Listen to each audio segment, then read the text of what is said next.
পিতা ঋণকর্তা, মাতা দুশ্চরিত্রা, স্ত্রী রূপবতী হয়েও শত্রু এবং মূর্খপুত্র সব শত্রু রূপে গণ্য হয়।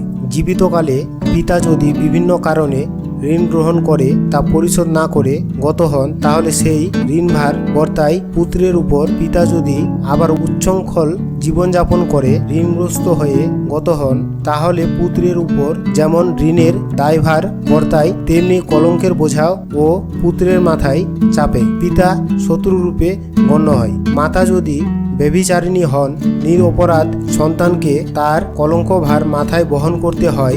মায়ের ঘৃণ্য আচরণের জন্য চিরকাল মাথা নত করে সমাজে কাটতে হয়। মাতা শত্রুরূপে গণ্য হয়।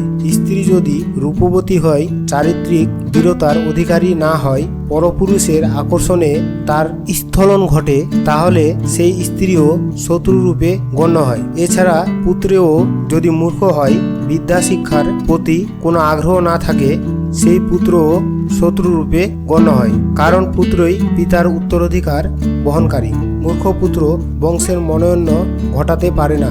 আবার পিতার অর্জিত সম্পদ মূর্খতার জন্য নষ্ট করে ফেলে পুত্র। সর্বতোভাবে পিতার অসম্মানের কারণ হয় মূর্খপুত্র। ফলে এটি মানুষের জীবনে ঋণগ্রস্ত পিতা, ব্যভিচারিণী মাতা, সুন্দরী স্ত্রী ও মূর্খ পুত্র সবাই শত্রু ছাড়া মিত্র হতে পারে না।